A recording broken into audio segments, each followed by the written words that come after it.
होली के इस पावन पर्व पर सभी देशवासियों को हार्दिक शुभकामनाएं। ये त्यौहार हिंदू मुस्लिम सिख ईसाई की एकता का त्यौहार है। मान्यता ये है कि जो भी मनमुटाव जीवन में आते हैं वो इस दिन आदमी आपस में दूर कर लिया करते हैं। लेकिन जैसे जैसे समय बदल रहा है एक नई चीज़ देखने में आ रही है। मेरा ये मानना है कि आज सामाजिक सिस्टम ख़त्म होता चला जा रहा है और सब कुछ मोबाइल पे आ रहा है। लेकिन कभी कभी इस होली के पर्व पर मैं देखता हूँ बच्चे सड़क के किनारे खड़े होकर गुब्बारा मारते हैं या कुछ और करते हैं। होली खेलने का मन बनाते हैं मोबाइल से दूरी बनाकर। इसमें लोग बाग नाराज हो जाते हैं। मेरा उनसे करबद्ध प्रार्थना है कि जो परंपराएं हजारों वर्ष पुरानी हमारे पुरखों द्वारा पूर्वजों द्वारा बनाई गई हैं उसका वो पालन कर रहे हैं, तो अगर किसी को भी जरा सा कष्ट हो तो अक्षमा करके आगे निकल जाएं। मेरा ये करबद्ध प्रार्थना है और होली के इस पावन पर्व को सभी भेदभाव भुलाकर मिलकर मनाया जाए। जय हिंद। सहारनपुर नगर वासियों को डॉक्टर मनोज त्यागी ओशो होम्योपैथिक की तरफ से हार्दिक शुभकामनाएं। इस होली के पावन पर्व पर सभी को हार्दिक बहुत बहुत बधाई। इस पावन पर्व को हर्ष और मंगलमय और आपसी सौहार्द के साथ इसको मनाने के लिए शुभकामनाएं।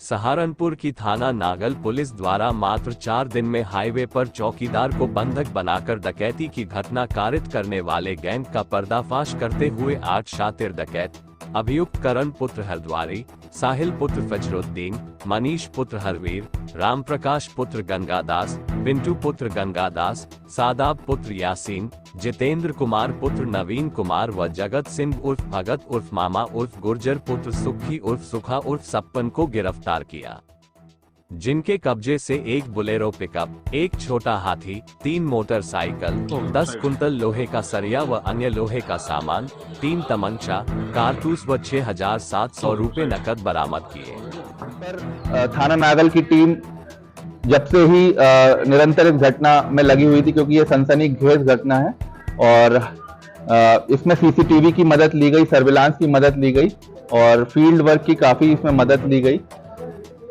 यहाँ पर बताना है कि 8 हमने अभियुक्त इस घटना में गिरफ्तार किए हैं।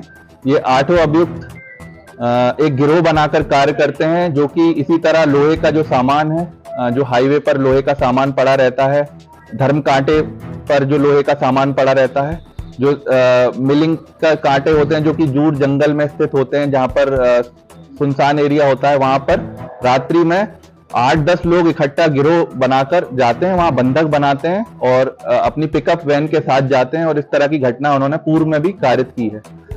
इस घटना में मेन एक रैकी करने वाला व्यक्ति है शादाब, जो कि मुजफ्फरनगर का रहने वाला है और ये लोगों को जो इकट्ठा करने के लिए जो मेन सरगना है इनका, उसका नाम जगत है, ये मेरठ का रहने वाला है।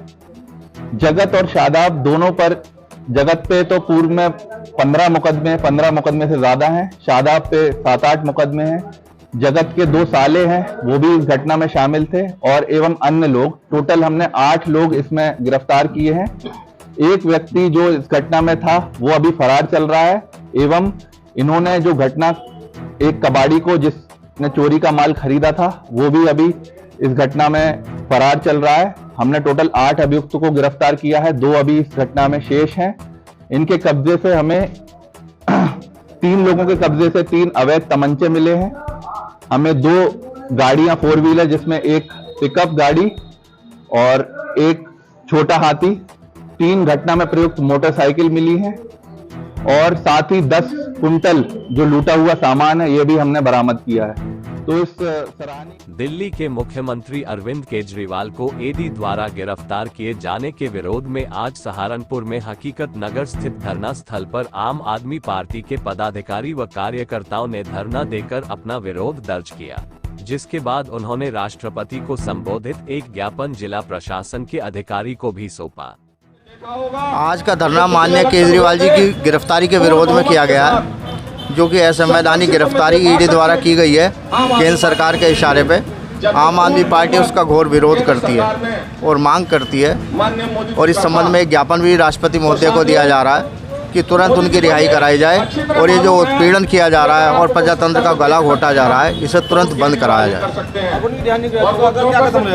अगर उन्हें रिहा नहीं किया जाएगा तो हम लोग जो है घर घर जाएंगे, जनता के बीच जाएंगे और उन लोगों को जागरूक करने का काम करेंगे, जो कि प्रजातंत्र में चुनाव एक बहुत बड़ी शक्ति है।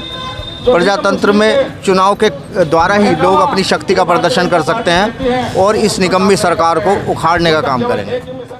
शहीद आजम भगत सिंह के बलिदान दिवस की पूर्व संध्या पर शहर की प्रसिद्ध पंजाबी सामाजिक संस्था पंजाबी एकता समिति ने मोरगंज स्थित भगत सिंह की प्रतिमा पर माल्यार्पण करके उन्हें याद किया।